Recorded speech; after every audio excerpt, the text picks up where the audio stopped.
ایک سلطان یحییٰ نام کا بادشاہ گزرا ہے، عرب کے کچھ حصوں کا حکمران تھا، تو اس کو بڑا شوق تھا لوگوں کو بانٹنے کا۔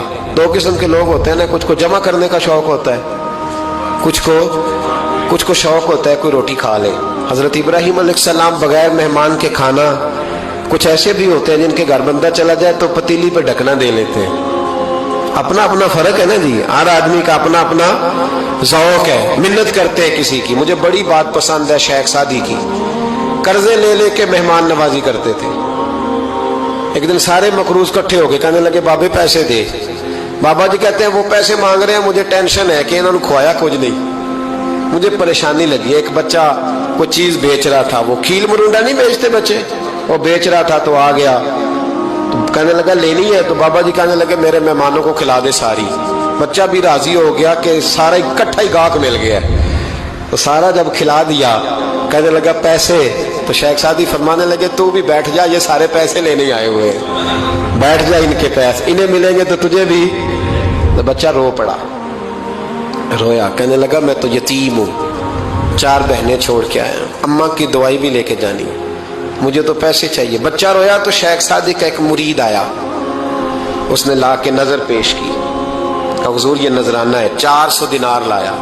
تو حضرت سعدی نے سب کو دیے، بچے کو بھی دیے، سب لوگ چلے گئے۔ تو ان قرض لینے والوں میں سے ایک بندہ سمجھدار تھا، حضرت سعدی کے پاس آ کے کہنے لگا بابا سمجھ نہیں آئی، ہم برسوں سے لینے آ رہے تھے، مل نہیں رہے تھے، کتنے مہینوں سے مانگ رہے ہیں نہیں مل رہے تھے، آج فٹافٹ مل گئے۔ تو شیخ سعدی بزرگ تھے نا، تو بزرگوں والی بات کر گئے، کہنے لگے تم میں رونے والا کوئی نہیں تھا نا، پوری مجلس میں ایک بھی رونے والا ہو تو سب کا کام بن جاتا ہے۔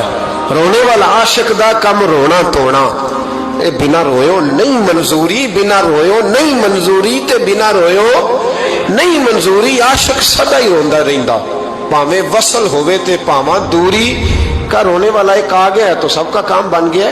تو کچھ لوگوں کو شوق ہوتا، بادشاہ کو، سلطان یحییٰ عرب کے کچھ حصوں کا بادشاہ تھا، شوق بڑا تھا لوگوں کو کھلانے پلانے کا، بڑا شوقین تھا، بڑا بانٹتا تھا، اور کئی دفعہ معاذ اللہ اس پر فخر بھی کرتا تھا جو نہیں کرتا، تکبر سے بھی کہتا تھا بڑی جائیدادیں آؤ جس نے لینا ہے، تکبر بھی کرتا تھا معاذ اللہ جو نہیں کرنا چاہیے تھا۔ ایک دن جامع مسجد کے باہر کھڑے ہو کے نا بانٹنے لگا، کوئی فقیر آیا تو ایک مٹھی بھر کے اشرفیاں دے دی، کسی کو سونا دے دیا، کسی کو چاندی دے دی۔ ایک درویش بابا جی کونے میں بیٹھے ہوئے، اسی کسی دے کچھ بھی نہیں لگ دے، کوئی ضرورت نہیں، کونے میں بیٹھے۔ آپ یقین کریں، آپ تھوڑا سا رخ ادھر کریں، دنیا پیچھے پیچھے ہو جاتی ہے۔ اگر آپ پیچھے بھاگیں گے تو آگے دوڑ کے بھاگے گی، یہ مزاج ہے قوم کا۔ کسی کا حال پوچھ لیں وہ بگڑ جاتا ہے، کہتا ہے مجھ سے کوئی کام ہوگا تبھی تو پوچھا ہے، اور آپ چپ کر جائیں، خاموش ہو جائیں، یہ بھی بڑی مصیبت ہے کہ پیار کر لیں تو اس کا بھی نقصان دیکھنے میں آتا ہے۔ کہتے ہیں پتہ نہیں میرے اندر کیا لالچ ہے، کیا خوبی ہے جس وجہ سے مجھ سے اتنی محبت ہو رہی ہے۔ وہ بابا جی کونے میں توجہ ہی نہیں کی، جب توجہ نہ کی تو سلطان کی توجہ خود بخود ہو گئی۔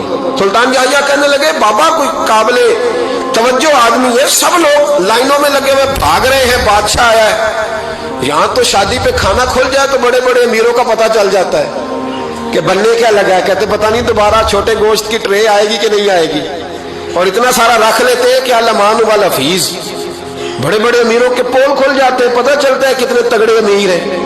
تو جب اس نے کہا شرفیاں، سونے، ہیرے، جواہرات، تو جو نہیں تھے فقیر وہ بھی لائنوں میں لگ گئے، لیکن وہ فقیر پھٹے پرانے کپڑے، سانو تخت ہزارے دی لوڑ کیے، نالے کی لگے شہر بمول دے نال، اسی اپنی بال کے سیکنے، سانو کی لگے کسی اور دے نال۔ اور اقبال نے اس کی تشریح کی، اقبال کہنے لگے ہوا گو تند و تیز ہے لیکن چراغ اپنا جلا رہا ہے۔ ہوا گو تند و تیز ہے، تیز ہوا میں چراغ نہیں جلتے، ہوا گو تند و تیز ہے لیکن چراغ اپنا جلا رہا ہے۔ وہ مرد درویش حق نے جس کو عطا کیے ہیں انداز خسروانہ، فرماتے ہیں جسے اللہ نے بے نیازی دے دی، لالچ سے دور کر لیا، وہ کسی کی پرواہ، وہ اپنا چراغ جلاتا ہے، اپنی مٹی پہ چلنے کا سلیقہ سیکھو، سنگ مرمر پہ چلو گے تو پھسل جاؤ گے۔ وہ بابا بیٹھا ہے تو بادشاہ کہنے لگا اسے بھی بلاؤ، بابے کو بلایا، کہنے لگا تجھے کچھ نہیں چاہیے؟ بابا کہنے لگا چاہیے تو بڑا کچھ، پر تجھ سے نہیں چاہیے۔ کہا کس سے چاہیے؟ فرمایا اس سے چاہیے جو دے کے حساب نہیں پوچھتا، بغیر حساب دیتا ہے، اس سے چاہیے۔ کہنے لگا نہیں دروازہ کھلا ہے تو بھی لے لے۔ بابا کہنے لگا میں لے تو لوں پر تو دے کچھ نہیں نہ سکتا،